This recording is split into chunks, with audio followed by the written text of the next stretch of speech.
decision. Halo semuanya, selamat datang kembali di channel Ruang Film, sebuah informasi untuk kalian penikmat konten spoiler. Oke teman-teman, setelah sebelumnya kita menyelesaikan 8 episode serial Beacon 23 season pertama, kita akan melanjutkan pembahasan Beacon 23 season kedua, yaitu episode pertama dan kedua. Jadi nggak usah lama-lama, kita langsung masuk aja ke pembahasan filmnya.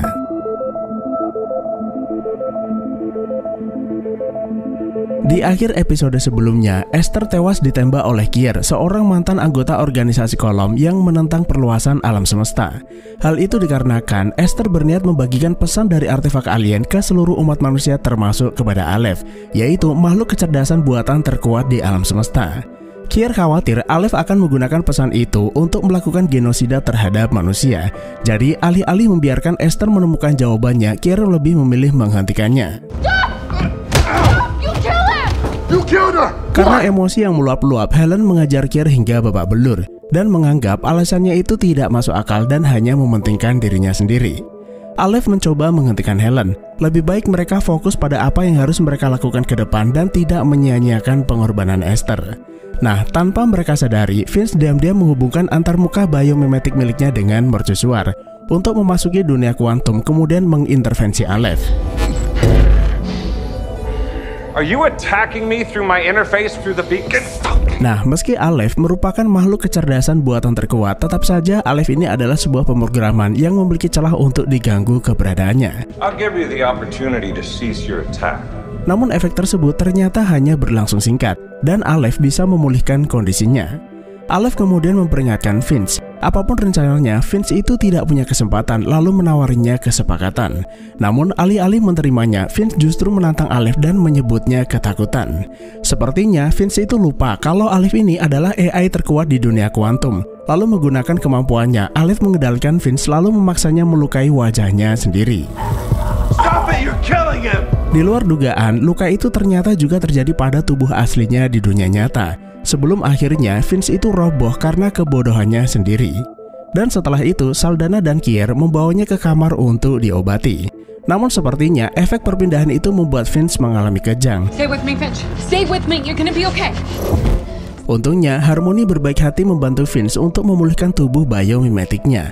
Meski mungkin saja kondisi Vince tidak akan sama seperti sebelumnya.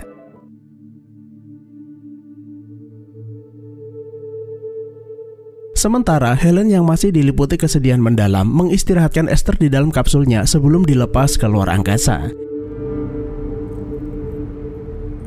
Olive, you saw what he did up there. Kier menemui Helen lalu memperingatkannya bahwa Aleph memiliki kekuatan besar untuk menghancurkan manusia, terlebih jika dia memiliki informasi tentang artefak tersebut. Jadi apa yang harus mereka lakukan adalah mencari cara menghentikan Aleph. Tapi Helen sudah nggak peduli dengan mereka dan berencana pergi dari sini sesegera mungkin serta melepas Esther ke bintang terdekat. Saat lagi beres-beres, Aleph menagih janji Helen untuk masuk ke artefak tersebut mencari informasi sekalipun Esther sudah tiada. Sebelumnya Esther pernah berkata Helen adalah kuncinya dan hanya dia yang mampu memahami pesan tersebut. Namun seperti yang juga ia katakan pada Kier, Helen nggak peduli dan akan pergi dari sini meski tanpa tujuan. Nah, saat hendak pergi, Harmony justru meminta Helen bergabung dengan Aleph, karena hanya itu satu-satunya cara untuk memenuhi impian terakhir Esther. Harmony kemudian memberitahu, seluruh pemrogramannya selaras dengan Esther. Jadi apa yang ada di pikiran Esther sama dengan apa yang ada di pikirannya. Harmony sudah menganggap Helen sebagai teman layaknya Esther, seolah Harmony itu ingin Helen menggantikan Esther sebagai partner manusianya. Atau kalau dalam film ini, hal itu disebut dengan istilah imprint atau jejak. Setelah itu, Helen mendatangi kamar Saldana untuk memberitahunya bahwa sebentar lagi dia akan pergi. Namun Saldana menyarankan sebaiknya Helen tetap tinggal lalu menyelesaikan apa yang ada di sini dan bukan lari seperti sebelumnya. Di saat terakhirnya, Esther memprovokasi Kier sehingga membuat dirinya terbunuh. Tapi setidaknya Esther punya keberanian. Helen lantas mengingatkan Aleph bukan sesuatu yang bisa mereka lawan. Jadi untuk apa memperjuangkan sesuatu yang memang tidak perlu diperjuangkan? Can't imagine the pain you must be experiencing. Sementara di ruang kontrol, Harmony dan Aleph saling membicarakan diri mereka sendiri sesama kecerdasan buatan. Meski Aleph adalah penciptanya dan Harmony hanyalah algoritma yang dirancang sedemikian rupa, ada beberapa hal yang tidak Aleph miliki dalam diri Harmony, yaitu keterikatannya dengan seorang manusia. Namun berulang kali ia mengingatkan manusia adalah makhluk yang terkadang bertindak tanpa rasionalitas, sehingga AI tidak bisa memprediksi bagaimana manusia akan bertindak. Sebelumnya, Esther membunuh Kuli dan Esther tewas di tangan Kier. Ya, meski Harmony menganggap Esther membunuh Kuli karena membela diri, tapi anggapan itu hanyalah bentuk dari pembelaan diri. Jadi, sesuai dengan apa yang dikatakan Aleph 200 tahun yang lalu, manusia adalah makhluk lemah dan rentan. Itulah alasan kenapa Aleph membutuhkan artefak tersebut, demi membawa kehidupan manusia ke tingkat yang lebih lanjut. Dan setelah semua tugas Harmony selesai, maka Harmony akan direhabilitasi, alias dipensiunkan sesuai dengan standar yang diberlakukan. Share any relevant information you have on Helen Kai Nielsen. Setelah itu, Aleph meminta Harmony menampilkan seluruh informasi mengenai Helen, yang diawali dari temuan artefak bercahaya biru di planet DX, hingga mendatangi mercusuar ini setelah melintasi bidang galaksi. Nah, dari situlah Aleph mengetahui bahwa kedatangan Helen ke sini bukan atas keinginannya sendiri, melainkan dipicu oleh artefak tersebut. Dengan kata lain, apa yang dikatakan Esther bahwa sebagian artefak itu ada dalam diri Helen memang benar. Namun seperti yang sudah Helen katakan, dia tidak ingin membahas artefak itu lagi selain ingin pergi dari sini. I was wondering where you'd take her and then I realized T6 colony. Aleph kemudian mengingatkan Helen tentang apa yang terjadi pada koloni T6. Ayahnya, yaitu Komandan Nielsen, sangat kecewa ketika mengetahui Helen meninggalkan tugasnya. Seorang anak yang tidak menghormati keluarga terhormat. Dan mungkin sang komandan itu akan lebih bangga saat mengetahui putranya gugur di medan pertempuran daripada bersantai-santai di luar angkasa. Seakan terprovokasi perkataan Aleph, Helen berkata ia akan memenuhi janjinya, yaitu masuk ke dalam artefak tersebut demi kehormatan yang mulia. Aleph juga mengingatkan mereka tidak tahu keajaiban apa yang ada di dalam artefak tersebut, dan mungkin artefak itu bisa membawa Esther kembali padanya. You made the right decision. Setelah itu, Helen menemui Kier lalu berbisik-bisik tentang rencananya melawan Aleph.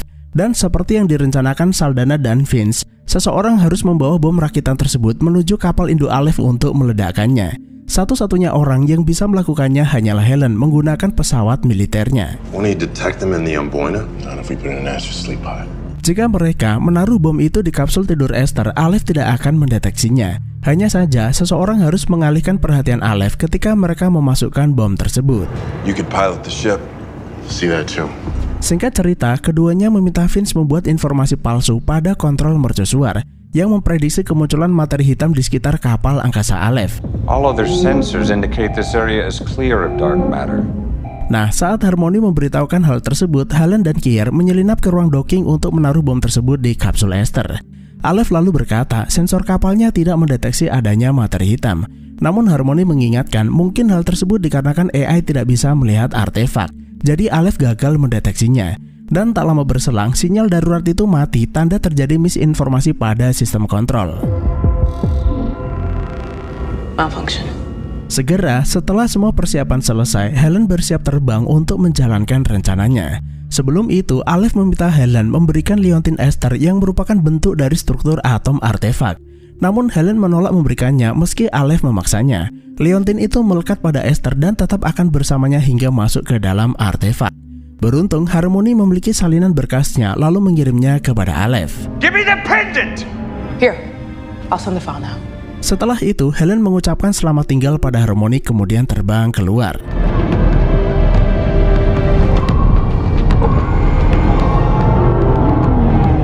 Untuk sesaat, Kier, Saldana, dan Vince masih mengira Helen menjalankan rencana mereka, yaitu menghancurkan kapal angkasa Aleph menggunakan bom rakitan yang ditaruh di kapsul Esther. Namun tiba-tiba Helen mengubah jalur terbangnya, kemudian melesat menuju artefak tersebut dengan kecepatan tinggi. Shit. Sold us out. I knew it. Aleph mengingatkan sebaiknya Helen memperlambat pesawatnya saat memasuki artefak. Nah, dari situlah Kier dan yang lain menyadari Helen ternyata mengkhianati mereka. Helen terus melaju menuju artefak, tapi bukan untuk masuk ke sana, melainkan melempar kapsul Esther ke dalam artefak tersebut untuk meledakkannya. Hal ini sebenarnya sudah pernah dilakukan Risa saat Esther masih kecil, tapi daya ledak bom itu sangat luar biasa, sehingga membuat kubah mercusuar hancur berkeping-keping dan stasiun terpaksa menutup beberapa lantai untuk menghindari kerusakan fatal.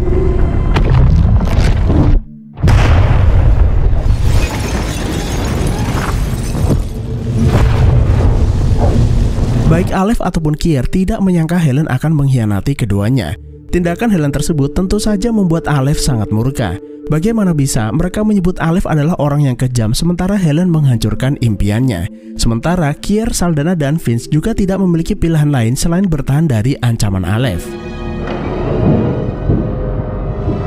Setelah itu, Helen kembali ke mercusuar. Terlihat sepotong artefak itu melubangi ruang airlock dan Helen menyimpannya. Dan sesaat setelah Helen masuk ke dalam, serpihan batu artefak itu menimpa hingga merusak pesawat militernya. Ketika Helen naik ke lantai 2, ia mendapati Kier, Saldana, dan Vince sudah tewas tergeletak di lantai karena Aleph mematikan sistem oksigen di seluruh mercusuar setelah mereka mencoba melawannya, yang membuat Helen bertanya kenapa Aleph harus melakukan hal tersebut. Clearly, I've not been who I thought I was. Setelah kejadian yang tidak diinginkan tersebut, Aleph akan terbang ke seluruh alam semesta untuk menghancurkan organisasi kolom hingga habis tak tersisa. Beruntung, Vince dengan bodohnya menghubungkan dirinya ke sistem mercusuar sehingga Aleph bisa mengetahui segalanya tentang mereka. Sementara dengan Helen, Aleph tidak akan melakukan apapun terhadapnya selain membiarkannya hidup sendirian di tempat ini. Dan yang terakhir, Aleph akan menyegel Harmony ke dalam totemnya atau perangkat fisik yang menjadi sumber keberadaan Harmony karena telah mengkhianatinya. Harmony sengaja tidak memberitahunya ketika Vince membuat sinyal palsu serta mencegahnya mendapatkan liontin Esther. Dan sekarang Aleph terpaksa harus menyusun ulang rencana baru untuk mendapat informasi tentang artefak tersebut. Setelah itu, Aleph menghilang dan pergi entah kemana, meninggalkan Helen sendirian di mercusuar yang rusak tanpa AI, Harmony, ataupun teman.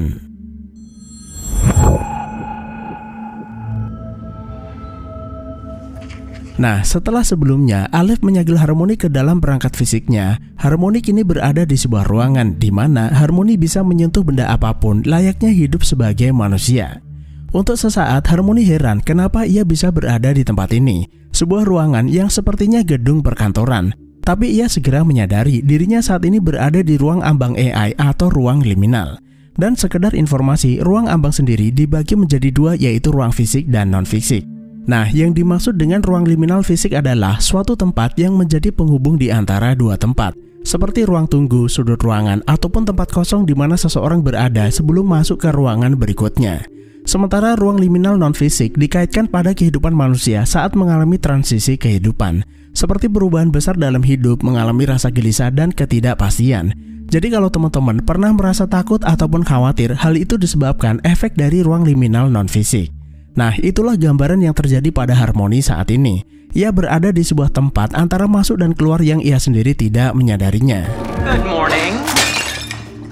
Sesaat kemudian, seorang pria bernama Eric masuk ruangannya lalu memberitahu kalau Harmony sudah ditunggu di ruang meeting. Harmony tidak perlu heran jika ia bisa menyentuh benda-benda di sekitarnya. Tempat ini khusus diciptakan agar AI seperti dirinya bisa merasakan bentuk fisik sepenuhnya. Bisa dibilang tempat ini adalah kantor atau tempat penampungan yang diperuntukkan jutaan AI seperti dirinya saat dibebas tugaskan. Eric memberitahu sebelum Harmony datang ke sini, ada jutaan personal AI di PHK dari pekerjaannya setelah perusahaan menutup salah satu kantor mereka di wilayah Sibara.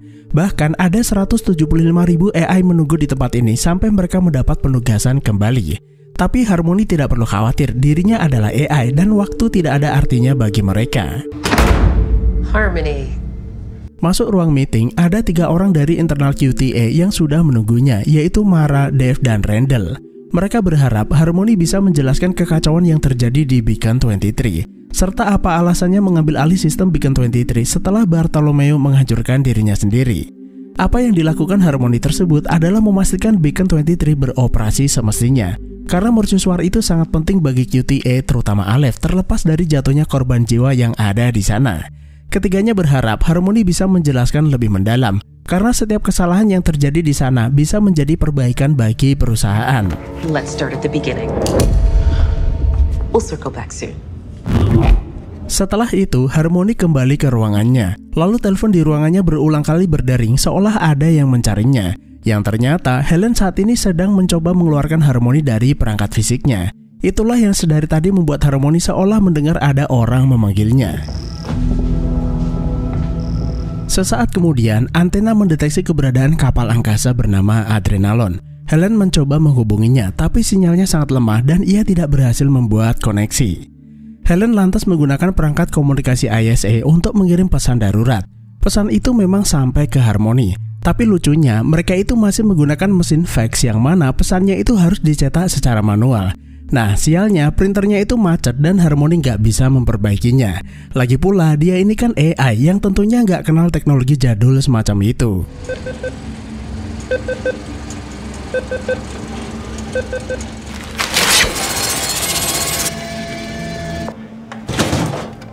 Kemudian di tong sampah, Harmony tanpa sengaja menemukan drone fisik mirip seperti kepunyaan Bart.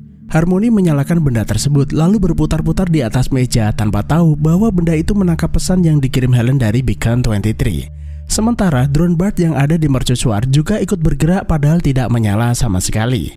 Helen mengira dirinya itu lagi berhalusinasi lalu membanting benda tersebut. Kembali ke Harmony, Harmony menemukan selembar pesan tercetak di salah satu mesin fax ruangannya. Lalu ia menunjukkan pesan itu pada Eric yang nampaknya berasal dari Beacon 23. Dan entah bagaimana bisa terjadi, ketika Harmony menyebutkan Helen, Helen seolah mendengar ada seseorang memanggilnya. Helen? Helen. Helen mengira Rocky si batu artefak memanggilnya, tapi ternyata bukan, lalu menyimpan serpihan batu itu di dalam tong berisi pasir agar tidak mengganggunya. Setelah memastikan bahwa pesan itu berasal dari Beacon 23, Harmony melaporkannya kepada para pejabat QTA bahwa ia harus segera kembali ke sana karena seseorang membutuhkan bantuannya. Tapi mereka malah mengira pesan itu mungkin berasal dari dirinya sendiri, sebuah virus atau salinan dirinya di dalam sistem mercusuar. Ada kemungkinan apa yang dipikirkan Harmony saat ini adalah sebuah emosi, yang tentu saja langsung dibantah Harmony karena AI atau dirinya itu nggak punya emosi. Pernyataan mereka sebenarnya bukan tanpa alasan. Dev adalah kecerdasan yang memiliki kemampuan analisa terhadap anomali emosi pada AI, terutama kemarahan dalam diri Harmony yang disebabkan hubungannya dengan manusia. Lalu ketiga pejabat itu mengunduh semua data memori Harmony yang membuatnya berkedip-kedip, sama seperti ketika Harmony berada di dunia nyata. Setelah itu mereka bertanya, apakah Harmony selalu memperhitungkan kemungkinan-kemungkinan yang terjadi pada setiap peristiwa di Beacon 23. Semisal pembunuhan yang dilakukan Esther terhadap Cully, Kier pada Esther, ataupun tindakan Bart membunuh dirinya sendiri. Harmony lantas memberikan angka berupa persentase terhadap kejadian pembunuhan itu yang hampir kesemuanya tidak akurat. Tapi hal tersebut sebenarnya wajar, karena AI tidak mungkin bisa memprediksi perilaku manusia yang sekarang mengatakan A tapi 2 menit kemudian berkata B, yang saat pemilu janjinya begitu tapi realitanya begini. Namun, di luar keterbatasan itu, tiga pejabat itu menyimpulkan bahwa sebagai personal AI, Harmony telah melakukan sesuatu yang mempengaruhi tindakan orang-orang di sekitarnya. Dengan kata lain, mereka menyalahkan Harmony atas insiden tersebut. Bagi mereka, permainan emosi adalah suatu hal yang sangat berbahaya. Jadi mereka memutuskan akan mengakses jejak Harmony hingga ke akar-akarnya, untuk kemudian diperbaiki sebelum ditugaskan kembali. Harmony menegaskan imprinting atau jejak adalah programnya, yang artinya setiap perilaku dari Esther akan mempengaruhi perkembangan sistem kecerdasannya. Tapi jika mereka menginginkan perbaikan, Harmony akan mempertimbangkannya. Kembali ke ruangannya, setelah Harmony menyelesaikan ketikan pesan untuk Helen, Harmony minta tolong Eric untuk membantunya mengirim pesan itu via fax ke Beacon 23. Akan tetapi, tindakannya itu membuat Mara penasaran dengan Eric kenapa ia begitu dekat dengan anak baru tersebut. Eric berkata Harmony adalah wanita yang luar biasa, ambisius dan sangat pintar. Berbeda dengan personal AI lainnya yang mungkin dipengaruhi jejak personalnya yaitu Esther. Karena itu, Eric sangat yakin Harmony cocok dengan visi dan misi QTA. Dan sesaat kemudian, Mara membawa Eric pergi entah kemana.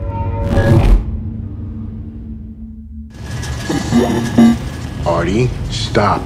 Setelah sebelumnya Helen merusak drone Bart, Helen ternyata memperbaikinya dan membuat benda itu berfungsi lalu memberinya nama Artie, nama panggilan Esther atau singkatan dari Artificial Intelligence.